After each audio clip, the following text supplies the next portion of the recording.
Commander Lyra Voss had been sold 3 times in the past 6 cycles, and she was getting tired of it.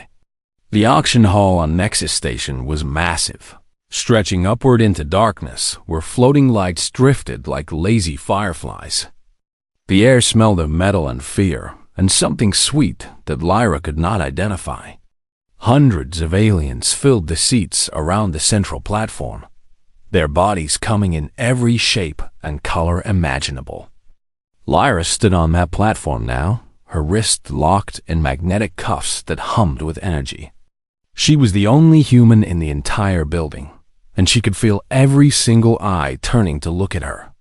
Some of those eyes were curious, some were hungry, and some held nothing but cold calculation. The Kovati Syndicate ran these auctions with perfect efficiency. They did not deal in common slaves or simple laborers. They sold specialists, experts, beings with rare skills that could fetch premium prices. Lyra had no idea why they thought a human pilot from a broken colony ship qualified as special, but here she was. The auctioneer was a tall creature with a body made of segments, like a centipede that had learned to walk upright. Bioluminescent stripes ran along its sides, pulsing blue and green as it spoke. It had 2 many arms and a voice that sounded like wind chimes in a storm. Lot 47, the auctioneer announced, gesturing toward Lyra with 3 of its limbs. We present a female of the species known as Homo sapiens. She was recovered from a drifting colony vessel near the Veth corridor approximately 4 cycles ago. Initial assessments indicate Class IV endurance rating, which is quite remarkable. She also displays unusual pain tolerance and environmental adaptability. Whispers spread through the crowd like ripples in water. A Death Worlder, someone hissed from the shadows. I heard they eat cooked flesh, another voice added with obvious disgust. How is it even standing in this gravity? Their planet is supposed to be brutal. Lyra kept her face blank and her body still. She had learned the value of silence during her time in the processing camps. She had learned many things there, and none of them were pleasant. But all of them were useful. A massive figure rose from the front row, and the whispers died instantly. The creature was easily 9 feet tall, covered in scales the color of dried blood. 4 amber eyes sat in a face that looked like someone had tried to carve a demon from stone and given up halfway through. Muscles bulged beneath ceremonial armor, and when it walked, the floor seemed to tremble. Lyra recognized him immediately. Raxus the Collector. Everyone in the Fringe Territories knew that name. Raxus purchased rare specimens from across the galaxy, brought them to his private estate, and broke them for sport. He called it testing their limits. Everyone else called it torture.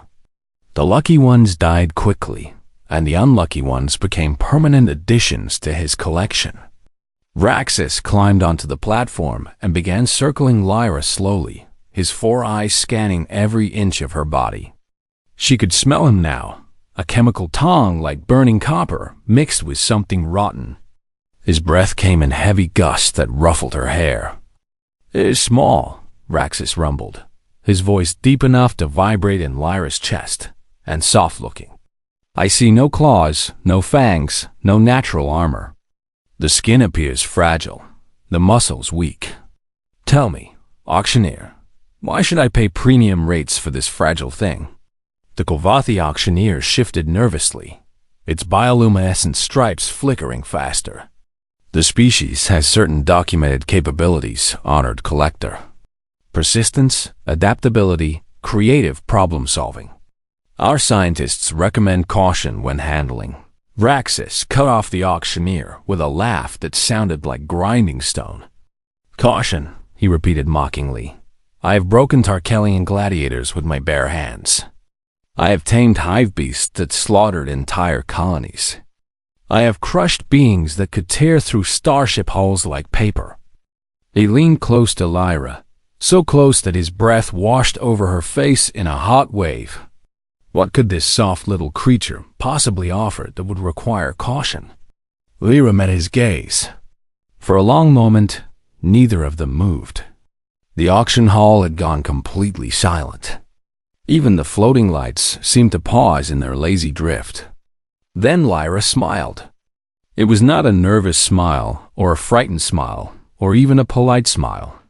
It was something else entirely, something that had no business appearing on the face of a bound prisoner standing before a creature 3 times her size. It was the smile of someone who knew something that nobody else in the room knew. Raxus blinked. He had expected fear. He had expected pleading, begging, tears, trembling. He had seen all of those reactions thousands of times from thousands of different species. But this human simply stood there with that strange smile on her face, meeting his eyes without flinching. 12,000 credits, Raxus announced suddenly, turning away from Lyra. I will take this one. The auctioneer made a surprised sound. Honored collector, the reserve price, 12,000, Raxus repeated, and his tone made it clear that arguing would be unwise. The auctioneer bowed its segmented body. Sold to the honored collector for 12,000 credits. Guards moved forward to transfer Lyra into Raxus's custody. New cuffs replaced the old ones. A collar was fastened around her neck, heavy and cold. Throughout all of it, Lyra kept that smile on her face. Raxus watched her being led away, and for just a moment, something flickered in those 4 amber eyes. It might have been curiosity. It might have been anticipation, or it might have been the first tiny seed of doubt taking root. As the guards marched Lyra toward the exit, she passed through the crowd of assembled buyers. She heard their whispers, felt their stares, sensed their mixture of pity and morbid fascination. They all assumed she would be dead within a week. They did not understand. Raxus thought he had purchased a curiosity, a fragile toy to break for his amusement. The crowd thought they had witnessed another poor soul being led to slaughter. Even the guards holding her arms probably assumed she was already as good as dead. None of them knew what humans really were. None of them understood what 300,000 years of evolution on a death world had created. But they would learn. As Lyra was loaded onto a transport ship bound for Raxus's private moon, she let the smile fade from her face and began to plan. She noted the guard positions, the weapon types, the door mechanisms, the communication frequencies. Her mind worked through scenarios and possibilities with cold efficiency. She had been sold 3 times in 6 cycles. She did not intend to be sold again. The transport ship cut through the darkness of space for 3 standard hours before Raxus's private moon came into view. Lyra watched through the small window of her holding cell as the moon grew larger, its surface a patchwork of gray rock and gleaming metal structures. At the center of the largest structure sat something that made her breath catch in her throat. An arena, massive and ancient, built from black stone that seemed to drink in the light. Welcome to your new home, human, one of the guards said with a cruel laugh. The collector's estate. Most beings who come here never leave. Lyra said nothing, but she filed away every detail. The guard's species, his weapon, the slight limp in his left leg that suggested an old injury. Information was survival, and she intended to survive. The ship landed with a gentle thump, and Lyra was marched through gleaming corridors filled with trophies. Mounted heads lined the walls, representing dozens of species she recognized and dozens more she did not. Display cases held weapons, armor, and other artifacts of conquest. Everything screamed of wealth and violence and absolute power. Her cell was located deep beneath the arena, carved directly into the moon's rock. It was small, but not uncomfortable, with a sleeping platform, a water dispenser, and a waste unit.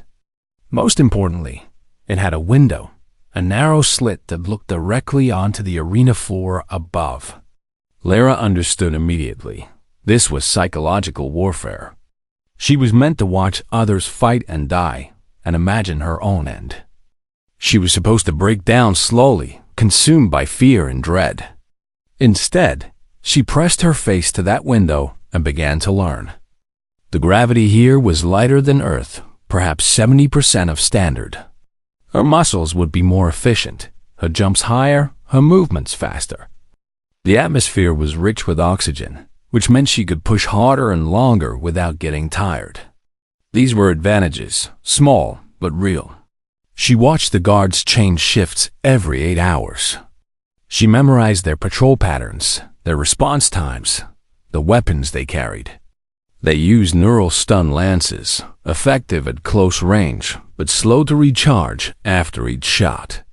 A guard who fired once would need almost 10 seconds before he could fire again. She studied the arena itself, noting the sand floor, the high walls, the observation deck where Vraxis sat to watch his entertainment. She counted entrances and exits, identified blind spots in the guard coverage, estimated distances and angles. 3 days passed. On the third day, a guard appeared at her cell door. "The collector wants you," he announced, unlocking the energy barrier. "Move." Lyra was marched through more corridors, up several levels, and finally into an elevator that carried her to the observation deck. The doors opened onto a scene of casual cruelty. Vraxis lounged on a massive throne-like chair, surrounded by perhaps a dozen of his lieutenants. They represented various species, all of them dangerous-looking, all of them watching Lyra with expressions of cruel amusement. Some held drinks, some held data pads, one was idly sharpening a blade. It was clear that she was the evening's entertainment. "Human," Vraxis announced, spreading his arms wide in welcome. "I am so pleased you could join us. My advisors here have been debating your worth. Some say your species is unremarkable, weak, that all the stories about Deathworlders are exaggeration. I thought perhaps we could settle the matter." Lyra stood in the center of the room, her hands still bound, her collar still heavy around her neck. She looked at each of the lieutenants in turn, reading their body language, assessing their threat levels. Most of them dismissed her at a glance, but a few were watching more carefully. One in particular caught her attention, a Serathi with 4 arms and eyes like chips of black ice. He moved with the fluid grace of a natural predator, and even sitting still, he radiated danger.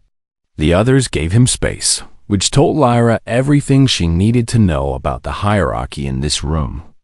Vraxis nodded to a Kovathi guard, who stepped forward holding something that gleamed in the artificial light, a blade, curved and beautiful, with an edge that looked sharp enough to split atoms. "We will test your reflexes," Vraxis explained, his tone almost friendly. "It is a simple game." "Really?" "The blade will be thrown at you. If you catch it, you live another cycle and earn my respect. If you fail," he made a gesture that needed no translation, "well, we will find another curiosity to replace you." Lyra looked at the blade, then at the guard holding it, then at Vraxis. "Who throws?" she asked. Her voice was calm, almost bored, as if she were asking about the weather or the time of day. Vraxis blinked. He had expected screaming, begging, perhaps an attempt to flee. He had not expected a clarifying question delivered in a tone of mild interest. "Does it matter?" he asked. "It might." The room went very quiet. Lyra could feel the shift in atmosphere, the confusion rippling through the assembled lieutenants. This was not how prey was supposed to behave. Vraxis laughed, but there was something uncertain in the sound. "Kath," he said, gesturing to the Serathi with 4 arms. "You throw. Make it count." The Serathi rose from his seat with fluid grace and took the blade from the guard. His black eyes fixed on Lyra with predatory focus. She could see him calculating distance and angle, could see his muscles tensing beneath his scaled skin. Lyra did not move. She did not shift her weight or raise her hands or even seem to breathe. She simply stood there, watching, waiting, her expression completely calm. "Any last words, human?" Kath asked, his voice like silk over steel.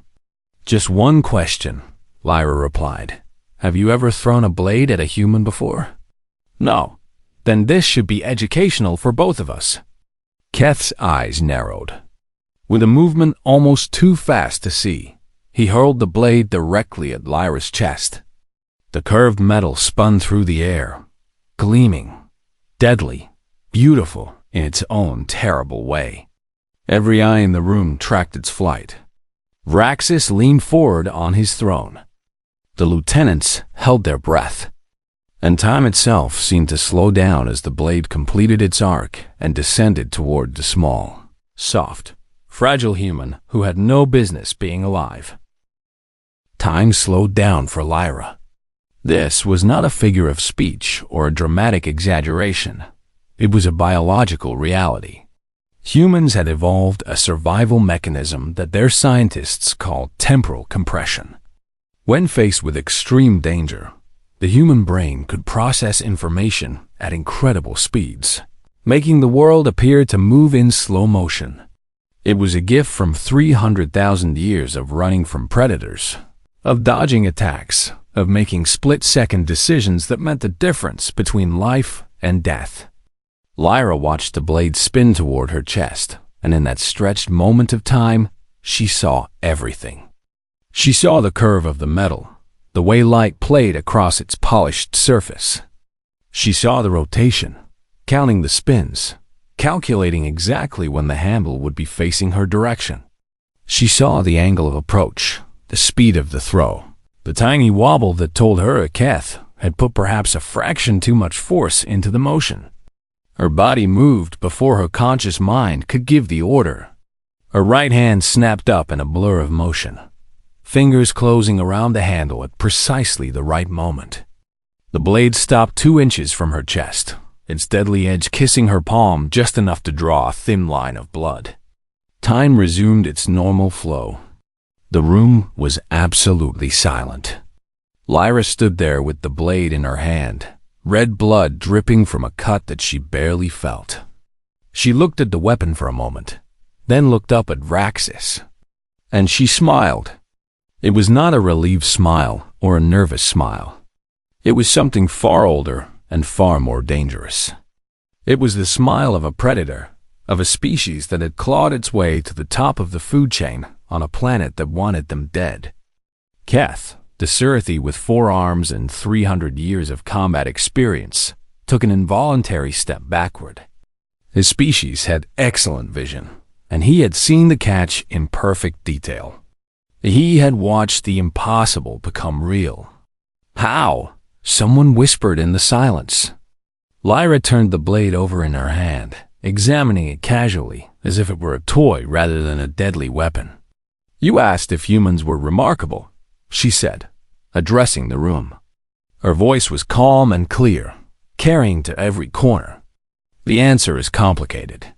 We are not stronger than a Dralith," she nodded toward Raxus, "and we are not faster than a Surathi." A nod toward Keth. "We do not regenerate like the Kovathi, or think as quickly as an artificial intelligence. On paper, we are nothing special." She flipped the blade into the air, caught it again without looking. "But we come from a world that tried to kill us every single day for 300,000 years. Everything on our planet wanted us dead. The predators, the weather, the diseases, even each other. The hot places burned us. The cold places froze us. The wet places drowned us. The dry places starved us. And do you know what we did?" She paused, letting the question hang in the air. "We did not just survive," she continued, her voice dropping to something almost soft. "We conquered. We hunted the predators to extinction. We bent the weather to our will.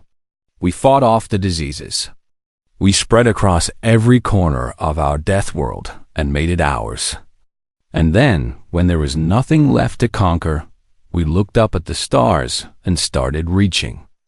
She met Raxus's eyes directly. "That is what humans are. We are the species that refuses to die. We are the monsters that other monsters learn to fear. And we are standing in your arena, holding your blade, bleeding your blood, She raised her cut palm so everyone could see the red dripping down, and we're smiling. The silence that followed was absolute. Vraxis sat on his throne, and for the first time since Lyra had seen him, his expression held something other than arrogance or cruelty. It held doubt. It held the first cold stirrings of fear. "Take her back to her cell," he commanded, his voice tight with controlled emotion. "Double the guards. No one speaks to her without my permission." The Kolvathi guards moved forward hesitantly, clearly not eager to touch the small human who had just caught a thrown blade with her bare hand. Lyra let them take her arms without resistance, let them lead her toward the door. But as she passed Keth, she paused. "That was a good throw," she said quietly, almost friendly. "Your form was excellent. Next time, aim for the throat. It is harder to catch." Then she was gone, marched back down to her cell deep beneath the arena, leaving behind a room full of shaken aliens who had just learned that everything they thought they knew about humans was wrong. In his throne, Vraxis sat very still for a long time. "My lord?" One of his lieutenants ventured finally. "What should we do with her?" Vraxis did not answer immediately. His 4 amber eyes were distant, thoughtful, worried. Finally, he spoke. "I have collected specimens from across the galaxy for 200 years. I have broken warriors and beasts and things that had no names.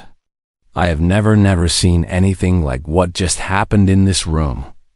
He turned to look at Keth. "Could you have caught that blade?" The Sirathi hesitated, then shook his head. "No, my lord. Not thrown at that speed, not at that distance. It should have been impossible." "And yet she did it," Vraxis murmured. "She caught it and smiled. She smiled as if she had been waiting for exactly that moment." He rose from his throne abruptly. "Triple the guards. Install additional surveillance in her cell. I want to know everything she does, everything she says, everything she thinks. And find out more about these humans, everything our databases have, everything we can buy or steal. I want to understand what we are dealing with." As his lieutenants scrambled to obey, Vraxis walked to the window overlooking his arena. Somewhere beneath that sand floor, in a cell carved from rock, a small human woman was sitting with a stolen blade hidden in her clothing. He did not know about the blade yet, but somehow, deep in his ancient warrior's instincts, he knew that he had made a terrible mistake. He had bought a human for 12,000 credits as an insult. He was beginning to suspect that it might cost him everything. They tripled the guards as ordered, but it did not matter. What Vraxis failed to understand, what most species in the galaxy failed to understand, was that humans were not just survivors. They were social predators. They did not simply endure hardship alone. They built packs, formed bonds, created networks of loyalty that could survive anything. In the cells around hers, Lyra found others. The prisoner in the cell to her left was a Veloxi named Tessith, a slender being with iridescent scales and 6 delicate fingers on each hand.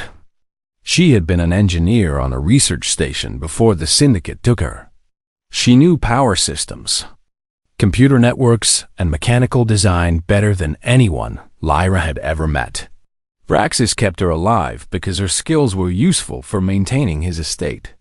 The cells to her right held the Drenari siblings, Vex and Cora, former soldiers, from a resistance movement that had tried to raid Syndicate supply lines. They were tall and angular, with skin like gray stone and eyes that burned with permanent anger. They had been captured 6 months ago and had been planning escape ever since, but they lacked the final piece of the puzzle. And 3 cells down, in a corner shrouded in shadow, there was Mott. Nobody knew what species Mott belonged to. He was small and dark, with too many joints and skin that seemed to absorb light. He never spoke above a whisper, and his eyes held depths of ancient fury that made even the guards uncomfortable. He'd been in this prison longer than anyone could remember. Lyra began talking to them through the cell barriers. At first, they were suspicious. Prisoners learned quickly that trust could be fatal. Anyone might be a spy for the Collector, a plant meant to expose escape plans. Lyra understood their caution and did not push. Instead, she simply talked. She told them about Earth, about the blue oceans and green forests and cities that scraped the sky. She told them about human history, about the wars and the plagues and the disasters that should have wiped her species out. She told them about persistence, about stubbornness, about the simple refusal to surrender that had carried humanity through every catastrophe. Slowly, the others began to talk back. Tessa told her about the power grid, about its weak points and backup systems, and the single junction box that controlled everything. Vex and Cora shared their knowledge of guard rotations, patrol timing, weapon ranges, and Mott's silent, mysterious Mott revealed a secret he had kept hidden for decades. "I can talk to machines," he whispered one night, his voice like dry leaves rustling. "Not with words, with my mind.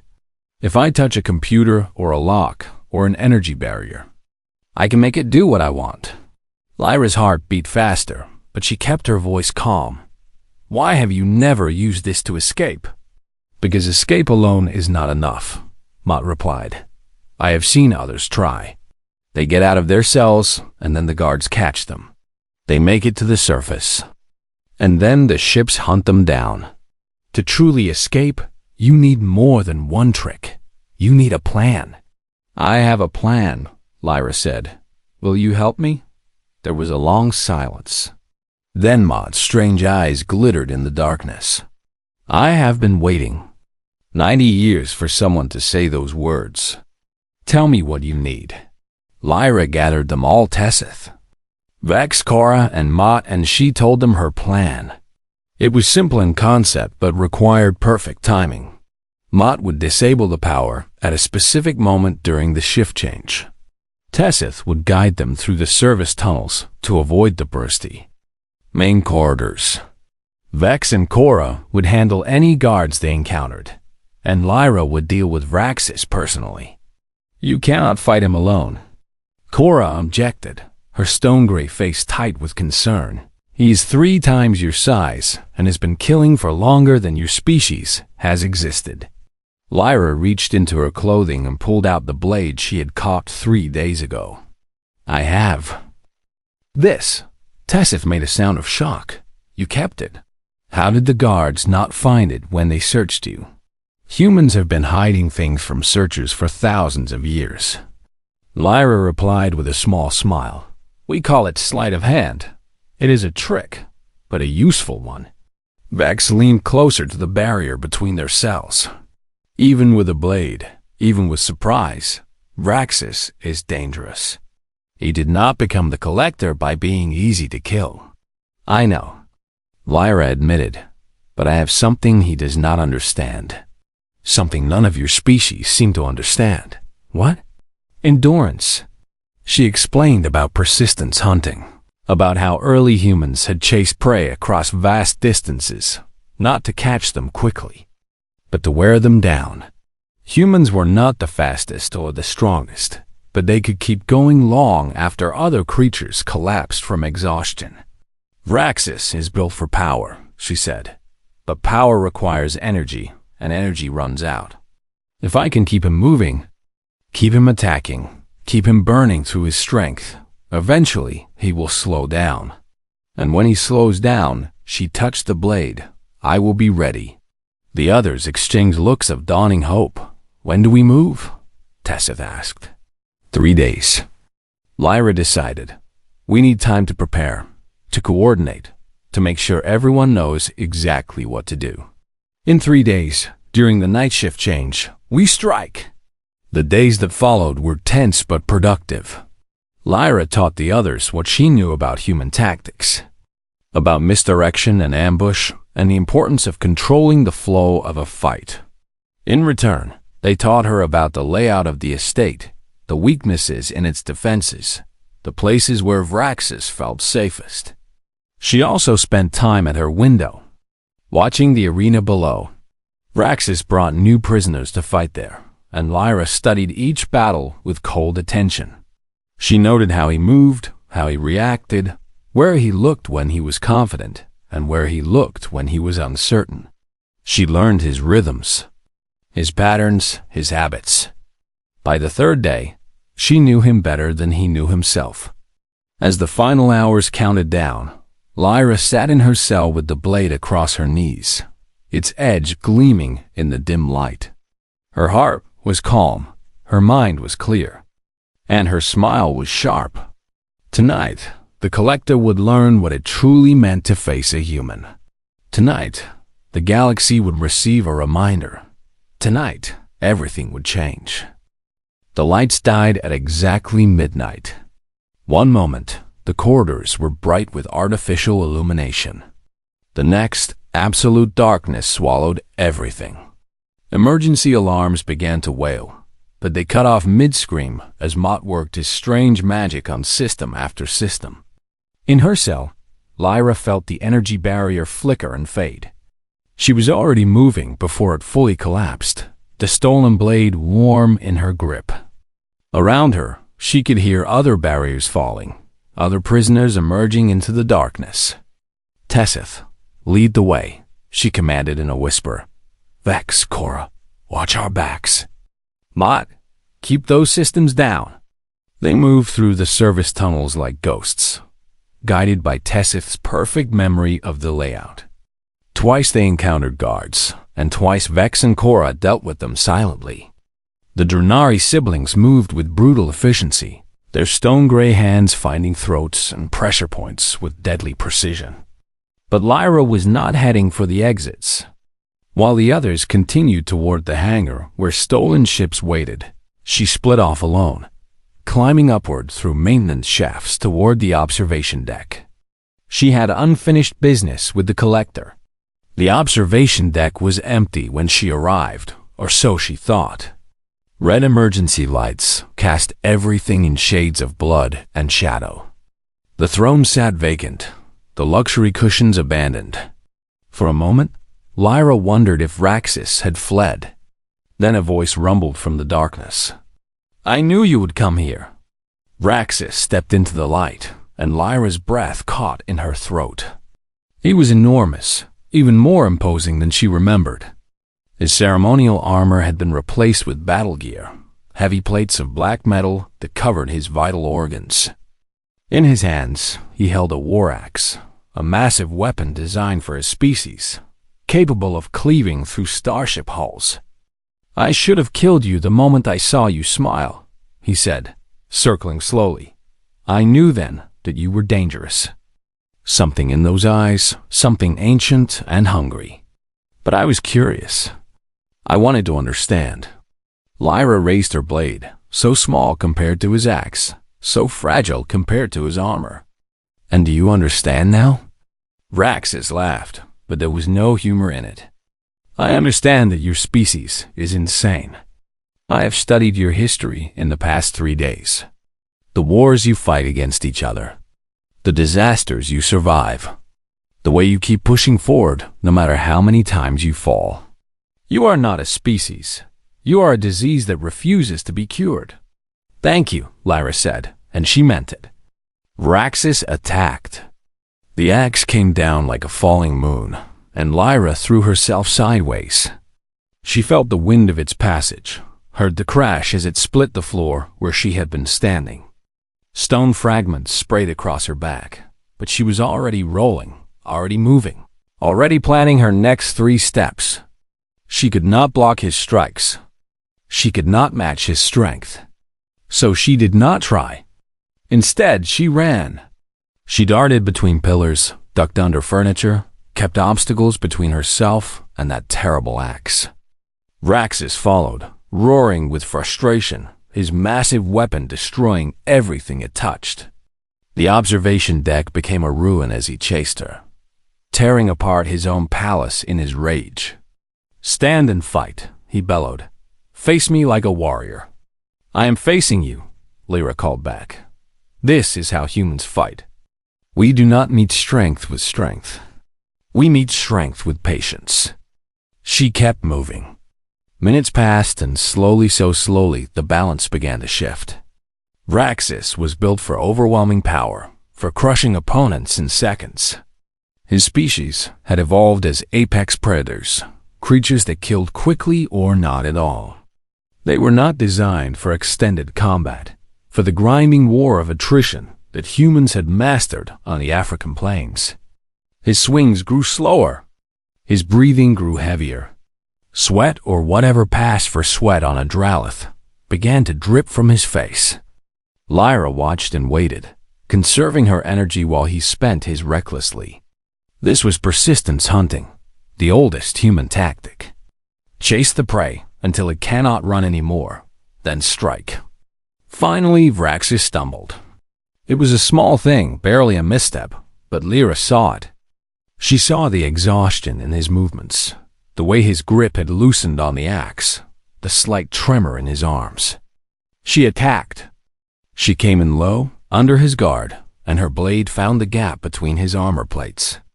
It slid into the soft tissue beneath his jaw with a sound like a whisper, and Vraxis's eyes went wide. The axe fell from his hands. He dropped to his knees, clutching at the blade, at the wound, at the blood pouring down his chest. Lyra stepped back and watched him fall.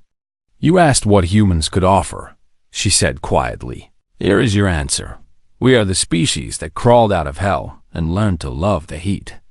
We are the monsters that the monsters fear.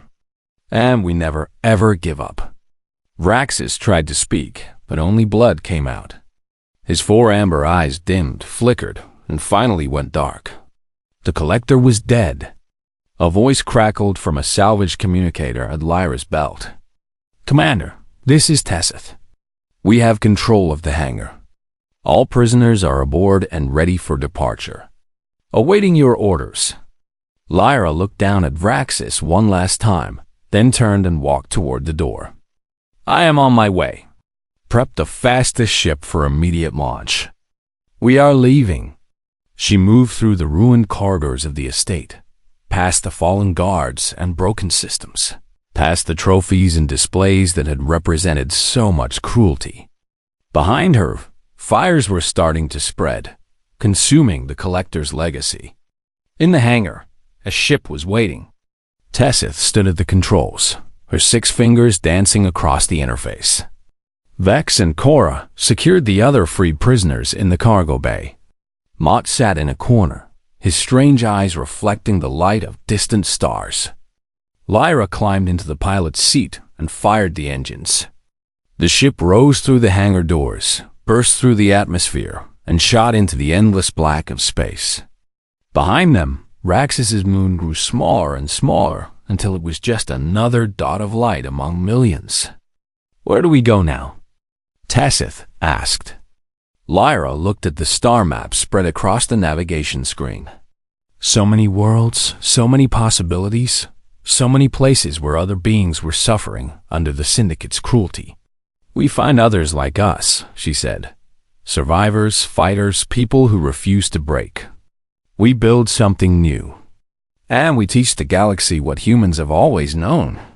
"What is that?" Lyra smiled, that same dangerous smile that had started everything. "That the smallest fire can burn down the darkest night. That hope is stronger than fear. And that no matter how many times they knock us down." She pushed the throttle forward, and the ship leaped into hyperspace. "We will always get back up."